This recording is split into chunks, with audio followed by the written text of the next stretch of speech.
Hi guys, commerce point में आपका फिर से स्वागत है। आज का वीडियो जो हमें अकाउंटिंग सेक्शन पार्टनरशिप अकाउंट से लिया हुआ है, जिस टॉपिक का नाम है गुडविल। आज के पूरे वीडियो में हम गुडविल और इंटरेस्ट ऑन कैपिटल को डिस्कस करेंगे। यहाँ पे हम स्टार्ट करते हैं कि पार्टनरशिप अकाउंट्स में हमने अब तक जो है पार्टनरशिप की मीनिंग, इसके फीचर्स, पार्टनरशिप डीड और टाइप्स ऑफ पार्टनर्स के साथ थोड़ा एडमिशन पे भी डिस्कस किया हुआ है। आज के वीडियो लेक्चर में हम गुडविल के रिलेटेड डिस्कस करेंगे और थोड़ा बहुत इंटरेस्ट ऑन कैपिटल के रिलेटेड भी डिस्कस करेंगे। प्रीवियस लेक्चर में आपने गुडविल की मीनिंग, टाइप्स ऑफ गुडविल और मेथड्स ऑफ वैल्यूएशन देखा। आज के वीडियो लेक्चर में हम फार्मूला जो है गुडविल कैलकुलेट करने के लिए वो देखेंगे, गुडविल को कैलकुलेट करेंगे और इसका ट्रीटमेंट भी करेंगे। तो अगर आप देखें, मेथड्स ऑफ गुडविल जो थे, average profit method, super profit method और कैपिटलाइजेशन मेथड, इनके जो फार्मूला है कि गुडविल इन मेथड्स के ज़रिए हम कैसे कैलकुलेट करेंगे। तो पहला जो मेथड है एवरेज प्रॉफिट मेथड, इसमें हम गुडविल को average profit into number of purchase years, जब भी हमें कोई गुडविल निकालना होगा हम एवरेज प्रॉफिट को नंबर ऑफ परचेज ईयर्स के साथ मल्टीप्लाई करेंगे। तो यहाँ पे पॉइंट बनता है कि एवरेज प्रॉफिट हम कैसे निकालेंगे। एवरेज प्रॉफिट जो कि वहाँ पे दिया होगा, हम टोटल जो है प्रॉफिट्स का टोटल करेंगे, फिर डिवाइड बाय करेंगे नंबर ऑफ ईयर्स, जो कि हमारे टोटल नंबर ऑफ ईयर्स दिए होंगे। तो वहाँ पे हमें निकलेगा एवरेज प्रॉफिट। फिर हम उस एवरेज प्रॉफिट को नंबर ऑफ परचेज ईयर जो कि क्वेश्चन में दिया होगा उसके साथ मल्टीप्लाई करेंगे, हमारा गुडविल निकलेगा as per average profit method. Second जो है सुपर प्रॉफिट मेथड, इसके ज़रिए हम कैसे गुडविल को निकाल सकते हैं। पहले हमें सुपर प्रॉफिट निकालना होगा, फिर हम उन सुपर प्रॉफिट को नंबर ऑफ परचेज ईयर्स के साथ मल्टीप्लाई करेंगे। यहाँ पे हमें देखना है कि सुपर प्रॉफिट कैसे निकाल सकते हैं। सुपर प्रॉफिट को निकालने के लिए हमारे पास जो फार्मूला है average profit minus normal profit. एक तो एवरेज प्रॉफिट जो कि मैंने यहाँ पे बताया कैसे निकालते हैं, फिर हमें नॉर्मल प्रॉफिट को सब्ट्रैक्ट करना है, वहाँ पे हमारा सुपर प्रॉफिट निकलेगा। नॉर्मल जो प्रॉफिट है क्वेश्चन में दिया होगा। और अगर हम तीसरे मेथड की बात करें, एवरेज प्रॉफिट, सुपर प्रॉफिट, और जो तीसरा है कैपिटलाइजेशन मेथड, जहाँ पे हमें सुपर प्रॉफिट को कैपिटलाइज करना है, वहाँ पे हम गुडविल को कैसे निकाल सकते हैं। गुडविल को हम सुपर प्रॉफिट और नॉर्मल रेट ऑफ रिटर्न के साथ जब हम सुपर प्रॉफिट को मल्टीप्लाई करेंगे, वहाँ पे हमारा गुडविल निकलेगा। यहाँ पे आपको देखना है सुपर प्रॉफिट जो है average profit minus normal profit के बराबर होता है, और नॉर्मल प्रॉफिट जो है वो average profit into normal rate of return पे भी निकलता है। ठीक है, ये सारे फार्मूलाज आप लिख के रखें, क्योंकि हम इन ही फार्मूलाज की बुनियाद पे जो प्रैक्टिकल क्वेश्चन है कैलकुलेशन ऑफ गुडविल के रिलेटेड करने जा रहे हैं। तो जो पहला क्वेश्चन है, क्वेश्चन नंबर 1, जहाँ पे हमें निकालना है गुडविल का वैल्यू एवरेज प्रॉफिट मेथड के ज़रिए। यहाँ पे हम देखें, इस तरह का क्वेश्चन आ सकता है, A firm's total profit from last 5 years is 6 lakhs। 5 साल से जो प्रॉफिट देखा गया उसका टोटल निकलता है 6 lakhs rupees. Calculate goodwill using average profit method on the base of 2 years purchase. हमें अब गुडविल निकालना है एवरेज प्रॉफिट मेथड के ज़रिए, जहाँ पे हमें 2 years परचेज पीरियड दिया हुआ है। तो हम क्या करेंगे, अंडर एवरेज प्रॉफिट मेथड जो हमारा फार्मूला है, गुडविल किसके बराबर होता है, average profit into number of purchase years.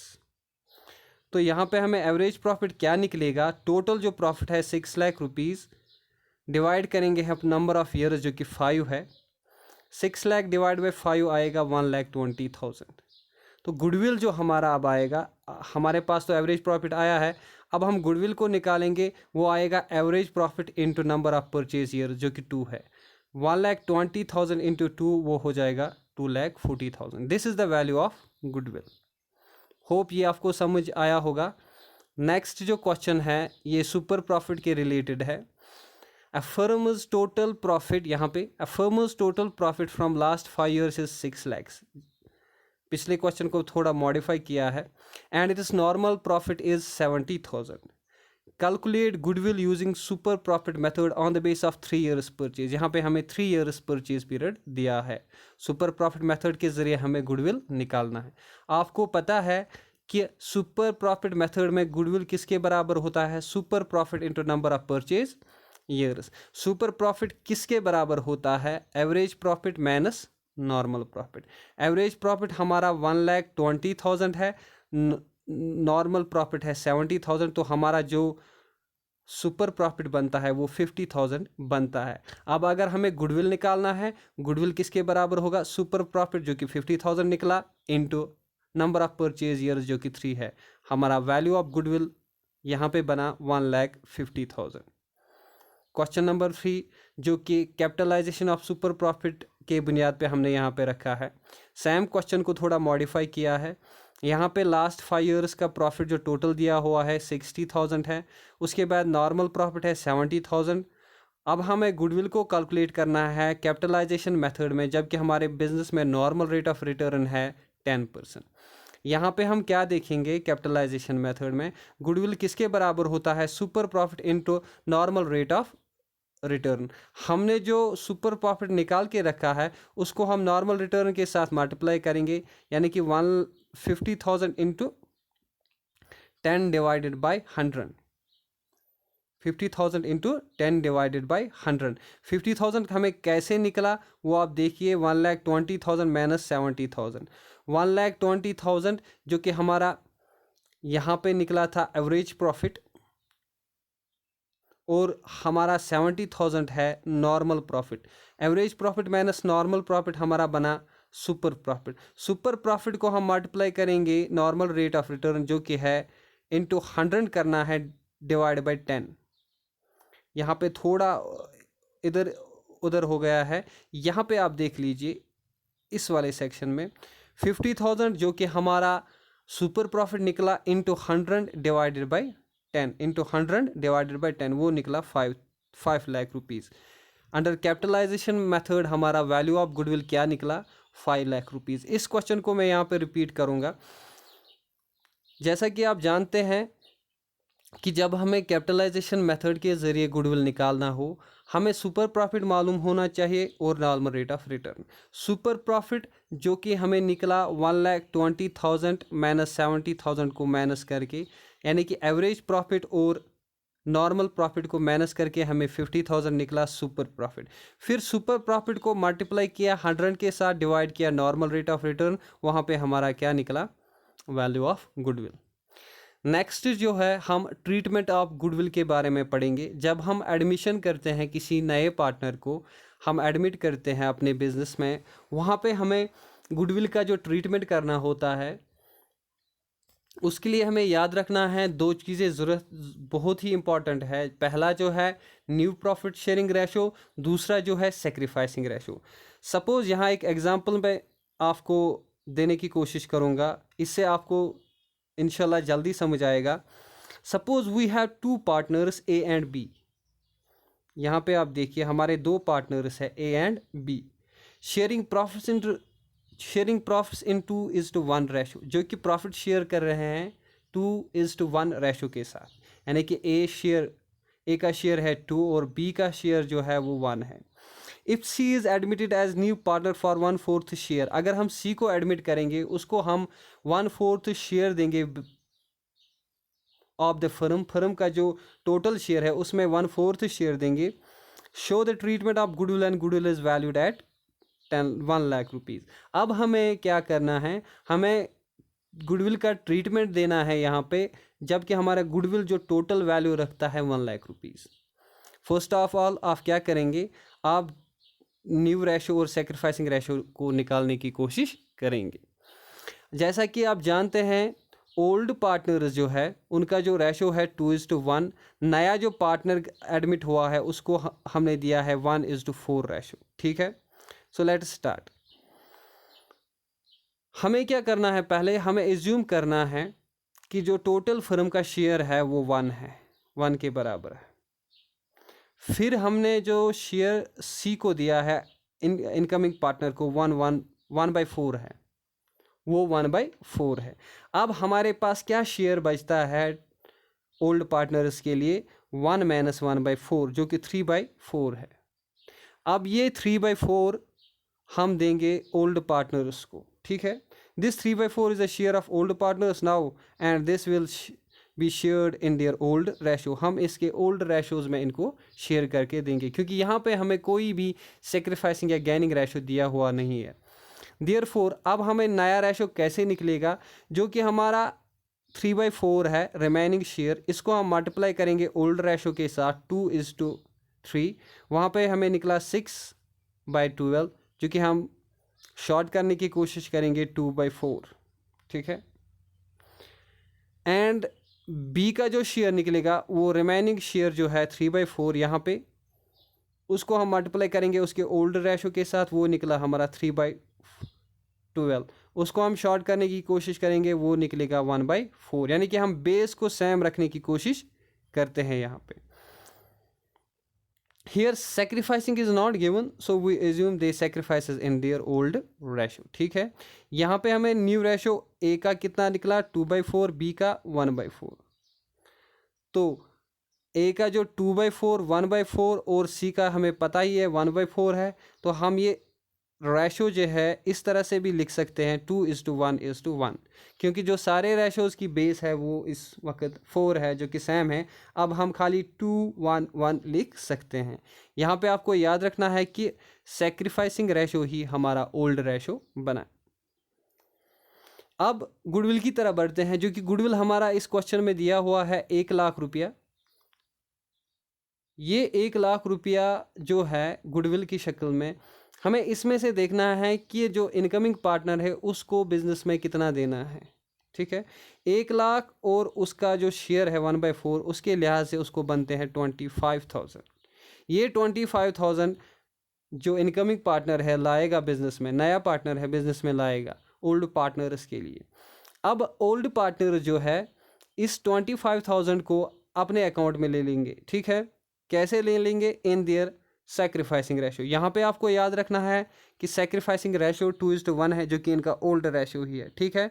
अब ए को कितना मिलेगा 25,000 इंटू 2/3, बी को कितना मिलेगा 25,000 इंटू 1/3, जो कि टोटल बनता है ए का 16,667 और बी का बनता है 8,333। इस दोनों का टोटल आएगा 25,000।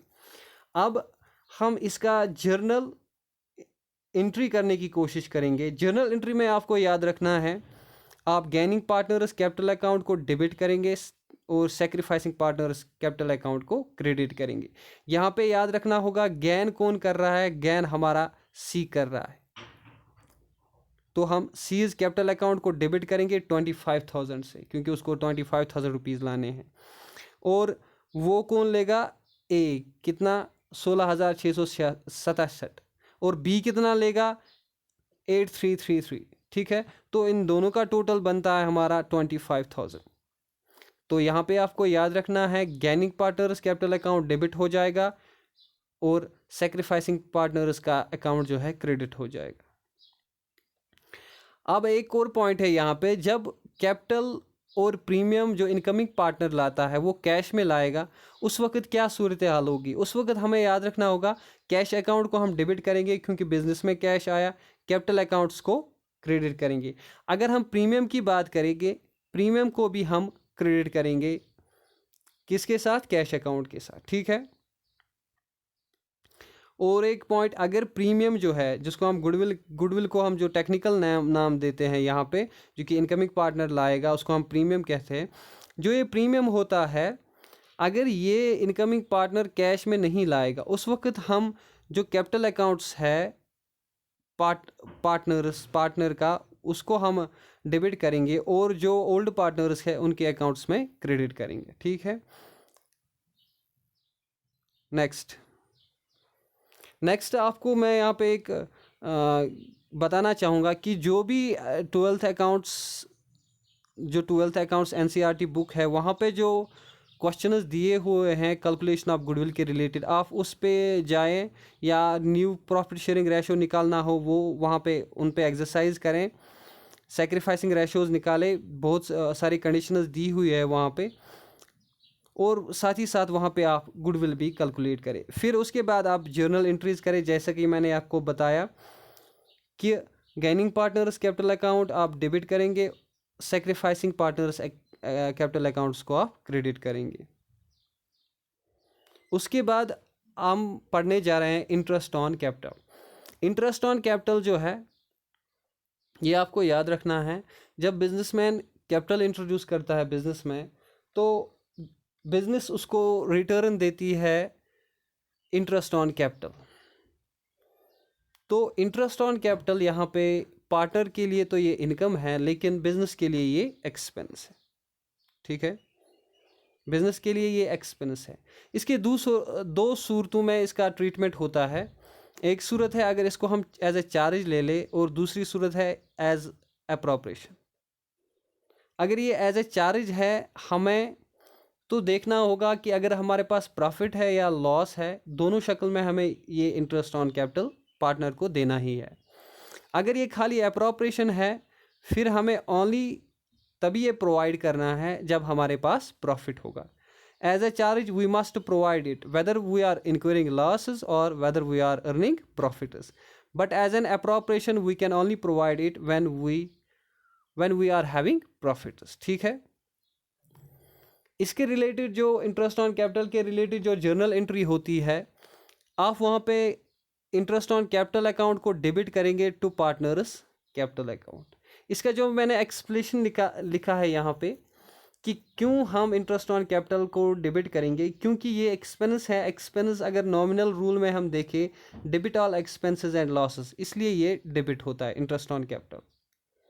और उसके बाद अगर हम पार्टनर्स कैपिटल अकाउंट को देखेंगे, क्यों क्रेडिट होता है, ये पर्सनल अकाउंट है, debit the debtor credit the creditor. अब हम जो है, अब जो पार्टनर जो हमारा है वो क्रेडिटर बनता है, उसका जो पैसा है हमारे पास रहता है, इसलिए हम उसको क्रेडिट करते हैं। ठीक है, अब जो इस पे हम प्रैक्टिकल क्वेश्चन करने जा रहे हैं, यहाँ पे जो practical question interest on capital पे दिया हुआ है वो है calculate interest on capital for a year 2000 for the year 2019-20 at the rate of 10% of partner A and B if their capital is 1,80,000 respectively। यहाँ पे हमें क्या दिया है, इंटरेस्ट ऑन कैपिटल निकालना है eight the rate of 10% per annum at the rate of 10% per annum. A की capital है 1 लाख रुपीज़, बी की कैपिटल है 80,000। ठीक है, यहाँ पे हमें क्या देखना है, जो ए की कैपिटल है 1 लाख रुपीज़, उसको हमें मल्टीप्लाई करना है with the rate of interest, divide करेंगे विथ 100, वहाँ पे हमें आएगा 10,000 रुपीज़। और उसके बाद जो है बी का कैपिटल है 80,000, उसको हम मल्टीप्लाई करेंगे रेट ऑफ इंटरेस्ट डिवाइड 100, वहाँ पे आएगा 8,000 रुपीज़। तो इस तरह से हमारा जो इंटरेस्ट ऑन कैपिटल है निकला है, ए का है 10,000, बी का है 8,000। अब नेक्स्ट जो है इसके रिलेटेड हम जर्नल एंट्री करेंगे। हमें याद है interest on capital account debit करेंगे विथ 18,000, और यहाँ पे आपको देखना है ये इंटरेस्ट ऑन कैपिटल 18,000 कैसे आया, ए का आया 10,000, बी का आया 8,000। ठीक है, ये जो मैंने यहाँ पे एंट्री की है इसको हम कंपाउंड एंट्री कहते हैं। मैंने दो एंट्रीज को मिला के एक ही एंट्री की है, उसको हम कंपाउंड एंट्री कहते हैं। एक्चुअल में कौन सी एंट्री होगी इसकी, interest on capital account debit separately होगी ए के capital to A's capital account, इस तरह से interest on capital account 8,000 to B's capital account 8,000। ये दो एंट्रीज एक्चुअल में होनी चाहिए, लेकिन मैंने दोनों एंट्रीज को कंपाउंड एंट्री में चेंज किया, खाली एक ही एंट्री की, तो ये कंपाउंड एंट्री बनती है। ठीक है, नेक्स्ट इसके साथ हमारा जो वीडियो है ख़त्म होता है। नेक्स्ट जो हम वीडियो जो है वो अकाउंटिंग के रिलेटेड, जो पार्टनरशिप अकाउंट्स है इसके रिलेटेड ही कंटिन्यू रखेंगे हम, जब तक ना हमारा ये पूरा सेक्शन क्लियर हो जाए। तो यहाँ पे आपको याद रखना है कि हम जो भी वीडियोस आपको प्रोवाइड करते हैं, इसके रिलेटेड आप पूरी इन्फॉर्मेशन रखें, क्योंकि हम इसके ही रिलेटेड आपको MCQs देंगे। इसके रिलेटेड जो MCQs हैं उसके आंसर कीज़ भी हम प्रोवाइड करते हैं, तो आपको फिर एग्ज़ाम में बहुत सारे जो क्वेश्चंस है MCQ से आ सकते हैं। तो फ़िलहाल हम पार्टनरशिप अकाउंट्स को कंटिन्यू रखते हैं तब तक के लिए जब तक ना ये पूरी तरह कंप्लीट हो जाए। अभी इसमें 2-4 टॉपिक्स पेंडिंग है जो कि हम अगले वीडियोस में क्लियर करने की कोशिश करेंगे। फ़िलहाल के लिए आपसे इजाज़त लेंगे। Thank you very much. और एक्सरसाइज के लिए मैं आपको बताना चाहूँ, बहुत सारे स्टूडेंट्स बोल रहे हैं जो NCERT बुक क्लास 12th की जो बुक है उसके जो अकाउंट सेक्शन में आप इंटरेस्ट ऑन कैपिटल या बाकी सारे जो है वहाँ पे आप उनको सॉल्व करने की कोशिश करें। जहाँ पे भी आपको प्रॉब्लम आए हमारे नंबर पे बेल करें या हमारे नंबर पे व्हाट्सएप करें। Thank you very much. Thank you for watching this video. Support us, like subscribe and share our videos. Thank you very much.